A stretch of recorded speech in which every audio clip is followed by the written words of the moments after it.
Good morning, everyone. Today I'll be talking about The Last of Us, Episode 5 Endurance Survive. In my opinion, this is the best episode that has come out so far. Since, even though it was slightly boring, it wasn't as boring as the last four. So props to you, HBO. You know what you're doing. Hopefully, it remains like this for the upcoming episodes. We'll see. However, this episode did have a few moments in which I was just like, why are they doing this? Why are they reacting to certain things in certain ways which make no sense in a logical kind of way? But besides that, this episode was pretty entertaining. The episode begins with the backstory of Sam and Henry. In this adaptation, Sam is deaf, unlike in the game. The reason as to why I believe Sam is deaf in this adaptation is simply that HBO wants to make the most inclusive show that they have ever made. And while I really don't mind if they want to be inclusive all the way through, it does feel forced. Perhaps in the future episodes, without spoilers, an important character or two might be wheelchair bound, or they might just be blind. And yeah, I don't really see how they could survive 20 plus years in this world. But besides that, we get no explanation as to how Sam and Henry managed to sneak up on Joel and Ellie. They did walk through the glass, but then they did a fade to black into the pointing the guns at them. So I did not like that. Why couldn't they show how they went about their way to not be spotted by them? But you know what? Whatever. It makes the story move forward. Henry tells us why he happens to be the most wanted person in Kansas City. And it is because he happened to kill one of the leaders of the resistance. By the way, in the previous review that I did, I mentioned that Kathleen was a Fedra soldier, but she's not. She's just the resistance leader. Anyways, so Henry was tasked with killing one of the higher ups, and he happened to kill the higher up along with the brother of Kathleen, which is why she's got the vendetta against him. As for the reward that Henry got for doing that, he was going to get the medicine for Sam's leukemia treatment, which, like I mentioned, inclusivity once again, I don't get it either. For people that have leukemia, they have to be getting treatment constantly. So I don't think Fedra would have ample amounts of leukemia treatment in exchange of killing two important men. But yeah, Sam is somehow alive, even though they don't even have food, much less bullets, like we saw in the episode when they snuck up on Ellie and Joel. So yeah, had Joel took the risk of, taking out the kid and Henry, he might have not even struggled since they had no bullets in their weapons. But yeah, that's the reason why Kathleen, the resistance leader, is angry at Henry for killing the brother. But yeah, I don't know. If I were to be the most wanted person in a city, I would just run away or find the time to leave. But I guess the story just wanted them to be, in danger. And to somehow be capable enough to sneak up on two people sleeping with glass on the floor. But you know what? Whatever, it makes the story move forward, right? We then cut to Kathleen asking prisoners on the location of Henry. They do not want to talk, and Kathleen throws out the option of providing a fair trial for them, and instead, she is just going to kill them all.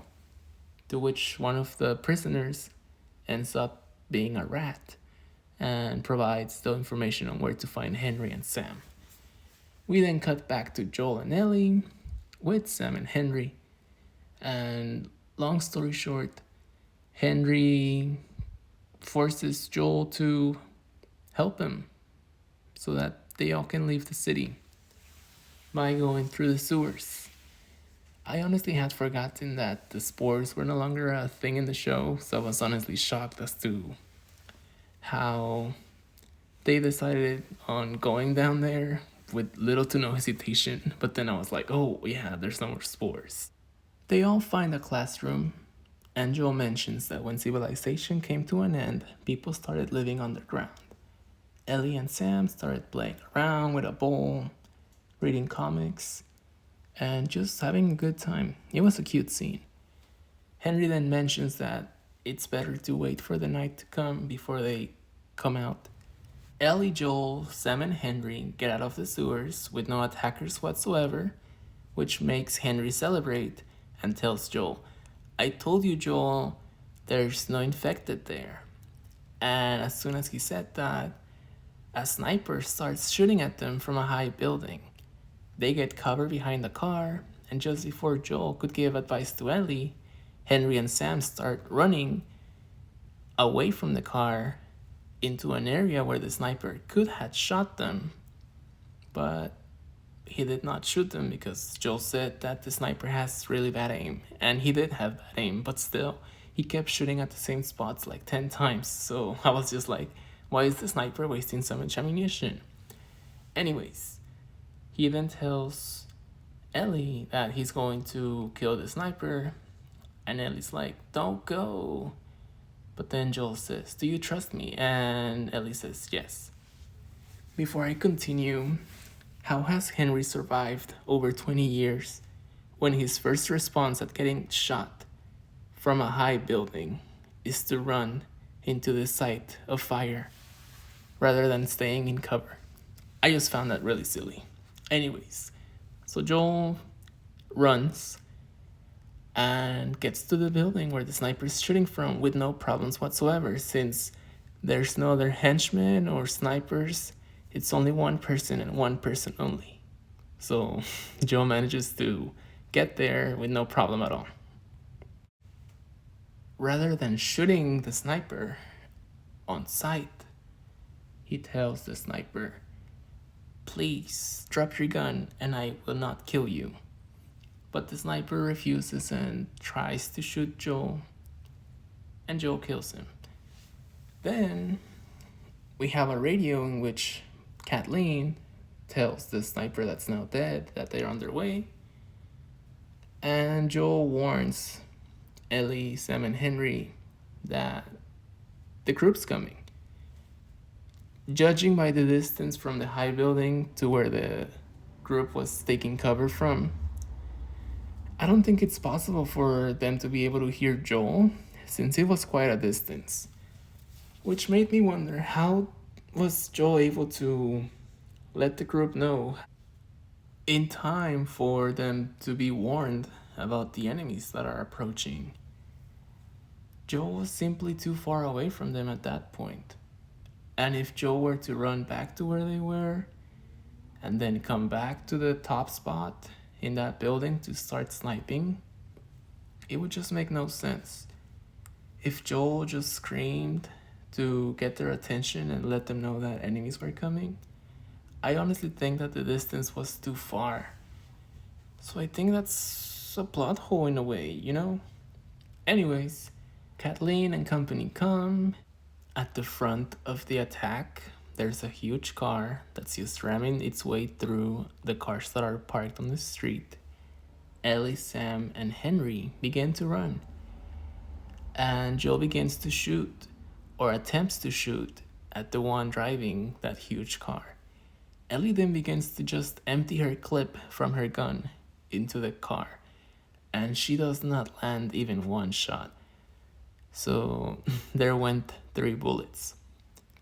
In the nick of time, Joel manages to kill the driver of that car, which causes a huge explosion, and the 6 or 5 plus cars that were pursuing them right behind the huge car just happens to stop in between where the huge car crashed, rather than stopping right at where Ellie, Sam, and Henry are, which I found silly. And then we have over 10 plus armed people, including Tommy and Kathleen, making their way towards where Henry, Sam, and Ellie are taking cover. Kathleen begins to walk towards Henry without fear and begins to tell him to come out and to face the music. Henry then tells Ellie that as soon as he gets up, she needs to take Sam and run away from the 10 plus armed people that are right behind Kathleen, which I found stupid, to be honest. I would not even risk that. As soon as Henry gets up and Kathleen starts to aim the gun at him, it just so happened that a bunch of infected start to come out from where the huge car exploded and sunk into the ground, conveniently making all these infected to come out and start attacking Kathleen's crew. Panic ensues, and Kathleen's crew begins to be attacked by the infected, to which they start to fight back. As they're fighting, Ellie, Sam, and Henry begin to make a run for it, as Joe clears the way for them with his amazing sniper skills, which was a pretty cool shot. As they're running, a clicker begins to follow Ellie inside a car, and she gets away from it, and it was such a good scene. And also the clicker was not an adult clicker, it was like a kid clicker, so it was spooky.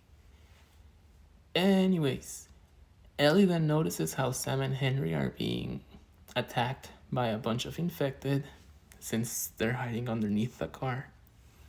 And then we see Ellie using her switchblade to attack one of the, I think it was a clicker, or it might have just been a regular infected. Anyways, she goes for the neck and the clicker somehow dies, even though she did not stab the head, which I found weird. Ellie then repeats her actions on the second clicker that was attacking Sam and Henry by attacking its neck, but this time around, Joel ends up shooting the clicker on the head, which finishes it, which made sense. Then the group of Ellie, Sam, and Henry start running towards the building in which Joel is at, only to be stopped by Kathleen in a very Riverdale kind of way, CW style, which was so silly.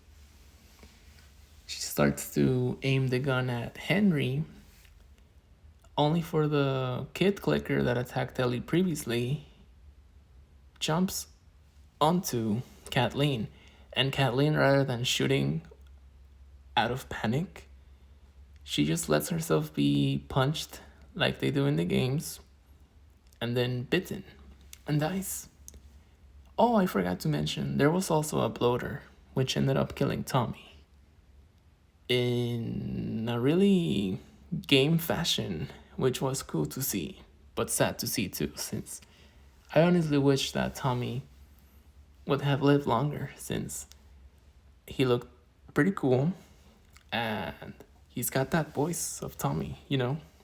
Sadly, he got his face ripped in half. But that pretty much concludes the action scene, which was amazing. But it made no sense in the context of just how many infected were there when they had just mentioned. And by they, I mean when Henry had just mentioned that 3 years ago, Fedra had cleaned up all the infected from the underground sewers. So that was a lie, I guess.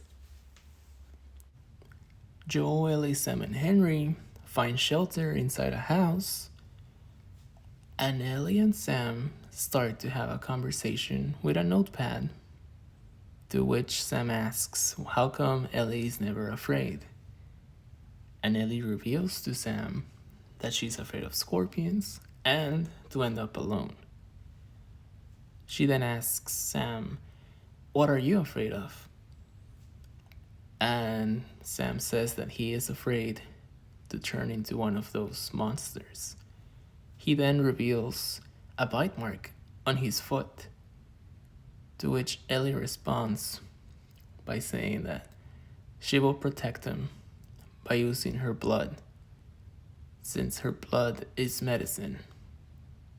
And she also promises Sam that she is not going to tell about the incident. We then skip to the next morning, and surprisingly, Ellie's blood is not medicine, because now Sam is infected. She starts to scream since Sam starts to attack her. Joel freaks out, and Henry's the one that puts Sam to rest. He then begins to question his actions and ends up killing himself.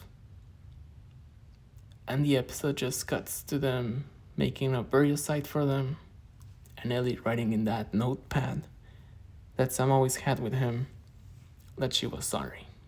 And that's where the episode ends.